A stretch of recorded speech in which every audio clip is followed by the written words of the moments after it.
पिछले सेशन में हमने हाइपरलिंक्स और स्पेशल कैरेक्टर्स की जानकारी ली थी। आइए इस सेशन में बात करते हैं। हमारे पास अगली कमांड जो अवेलेबल है वो है फुट नोट, एंड नोट और बुकमार्क के रूप में।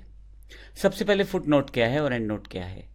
अगर आप कुछ भी स्पेशल इंफॉर्मेशन देना चाहते हैं तो वो स्पेशल इंफॉर्मेशन नोट्स के साथ हर पेज के एंड में अगर आए, जैसे हमारे पास टोटल यहाँ पे अगर नीचे की तरफ देखें तो 5 पेजेस हैं। अगर हर पेज के एंड में जो इन्फॉर्मेशन आए वो फुटनोट कहलाती है, और जो फाइल के सबसे लास्ट में आए वो एंड नोट कहलाती है। मैं इसको क्लियर कर देता हूँ। मान लीजिए आपको कुछ इन्फॉर्मेशन, ऐसी इन्फॉर्मेशन देनी है जो इम्पोर्टेंट है, तो मैं सेलेक्ट करके दे सकता हूँ।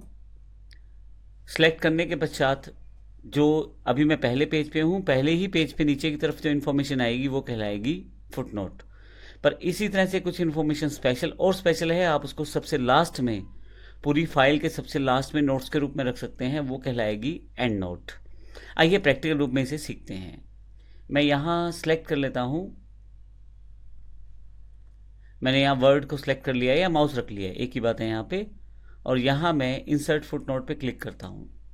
आप देखें सबसे नीचे, अभी मैं पहले पेज पे ही हूँ लेकिन पेज के सबसे नीचे नंबर 1 लिखा गया है, और यहाँ मैं कुछ टाइप कर देता हूँ।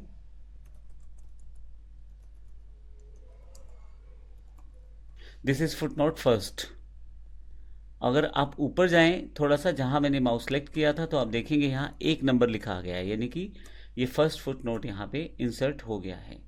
माउस यहाँ रखूँ तो एक हाइपरलिंक जैसा सिंबल आएगा जो ये बताएगा कि आपका एक फुटनोट है नंबर के साथ। फिर से इसे इंसर्ट कर लेता हूँ। मैं यहाँ क्लिक कर लेता हूँ, इंसर्ट फुटनोट।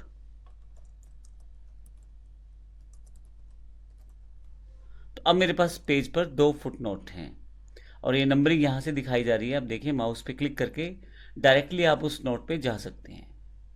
तो इस तरह से आप फुट नोट का इस्तेमाल कर सकते हैं। पर कुछ और स्पेशल इंफॉर्मेशन है तो आप उसे फाइल के लास्ट में भी इकट्ठा करके रख सकते हैं नोट्स के रूप में। उसके लिए मैं यहाँ, जैसे मैं क्लिक कर देता हूँ यहाँ पे, और अगला जो ऑप्शन मेरे पास एंड नोट के रूप में है उसका प्रयोग करूँगा। जब मैं एंड नोट पे क्लिक करूँगा, आप देखेंगे अब मैं पेज 6 पे हूँ। मेरे पेज 5 के पश्चात जो लास्ट पेज था 6, वहाँ पे मैं पहुँच गया हूँ, और यहाँ पे कुछ भी टाइप कर सकता हूँ। This is first and note. फिर से थोड़ा सा आगे आके मैं यहाँ पे फिर से एंड नोट पे क्लिक कर देता हूँ। तो आप देखेंगे कि यहाँ मैं अगर ऊपर वापस आ जाऊँ तो यहाँ भी नंबरिंग दी गई है। अगर माउस रखूँ तो यहाँ भी सिलेक्ट करके आप क्लिक कर सकते हो। फ़र्क ये है कि जो फुटनोट फर्स्ट है, जो फुटनोट एरिया है, वो असल में उसी पेज का नीचे वाला हिस्सा है, लेकिन एंड नोट उसी फाइल का सबसे नीचे वाला हिस्सा है। तो अगर मैं एंड नोट पे क्लिक करूंगा तो सीधा मुझे फाइल के लास्ट में ले जाएगा जहां पे मेरे दोनों नोट्स अवेलेबल हैं। तो इस तरह से आप इंपॉर्टेंट इन्फॉर्मेशन को फुटनोट और एंड नोट के साथ रिप्रेजेंट कर सकते हैं।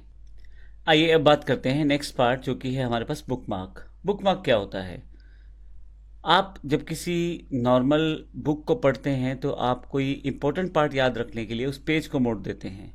मान लीजिए मेरे पास 100 पेजों की किताब है, मैं किसी पर्टिकुलर पेज को जाकर मोड़ देता हूं ताकि मुझे जब दोबारा ज़रूरत हो तो मैं उस पेज पे जा सकूं, या उसके बीच में पेंसिल रख दूंगा, या कुछ कागज़ रख दूंगा, या कुछ ऐसा तरीका ढूंढूंगा जिससे मैं दोबारा उस पेज पे बड़ी आसानी से आ सकूँ। वो मैं कहीं नोट भी करके रख सकता हूँ।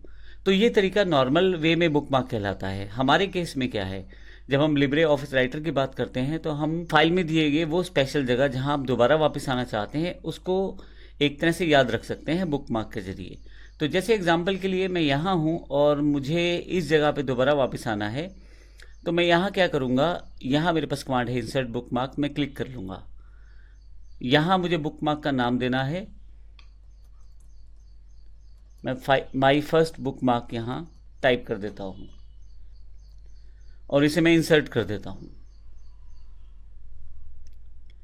इसके बाद मैं थोड़ा सा नीचे की तरफ आता हूँ। अब मैं कोई डॉक्यूमेंट पढ़ रहा हूँ और फिर से मुझे यहाँ लगता है ये इंपॉर्टेंट पार्ट था, इंसर्ट बुकमार्क पे जाऊँगा। अब देखेंगे पिछले वाला बुकमार्क ऐड हो गया है, लेकिन अभी मुझे नया करना है तो मैं अभी से क्लोज कर देता हूँ और दोबारा यहाँ पे इंसर्ट बुकमार्क पे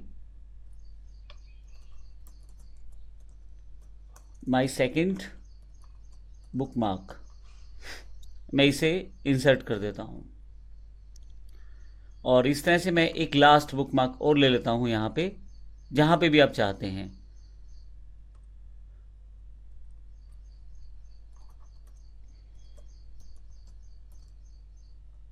माई थर्ड बुकमार्क। मैंने किया क्या है, मैंने 3 बुकमार्क्स क्रिएट कर लिए हैं यहाँ से। एक मेरे पास पहले से क्रिएटेड था और ये चारों मैं हाइड भी करके रख सकता हूँ। मतलब ऐसा नहीं है कि आपको दिखाना ज़रूरी है, आप इसे हाइड पे क्लिक कर देंगे तो हाइड हो जाएगा ये। लेकिन अभी यहाँ पे बुकमार्क अवेलेबल है। अब मैं जिस भी बुकमार्क पे जाना चाहता हूँ मैं क्लिक करूँगा और गो टू पे चला जाऊँगा। ये पहले बुकमार्क पे, ये मेरे पास पहले से सेट किया हुआ बुकमार्क है। फिर से मेरा दूसरा बुकमार्क जो मैंने अभी सेट किया है, फिर से मेरा तीसरा बुकमार्क जो मैंने सेट किया है। तो आप देखेंगे डायरेक्टली आप वहाँ पे जा सकते हैं। जो इम्पोर्टेंट इन्फॉर्मेशनल पार्ट थे, जो आपके इंपॉर्टेंट पार्ट थे आपकी बुक के, आपके डॉक्यूमेंट के, आपके टेक्स्ट के, वहाँ पे डायरेक्टली आप स्विच कर सकते हैं। तो एक बहुत बड़ा डॉक्यूमेंट पढ़ते हुए ऐसी समस्या आ सकती है कि आपको याद रखना पड़ सकता है कि लास्ट टाइम आप कहाँ थे या कोई इंपॉर्टेंट लाइन कहाँ थी। तो उसको आप बुकमार्क के रूप में संभाल के रख सकते हैं। अगर आप चाहें जो बुकमार्क आपको नहीं चाहिए उसको सेलेक्ट करके आप डिलीट कर सकते हैं। मैं यहाँ डिलीट कर देता हूँ, वो बुकमार्क हट जाएगा। अगर आप चाहें तो किसी बुकमार्क को रीनेम भी कर सकते हैं। मैं रीनेम भी क्लिक करके यहाँ से रीनेम भी कर सकता हूँ।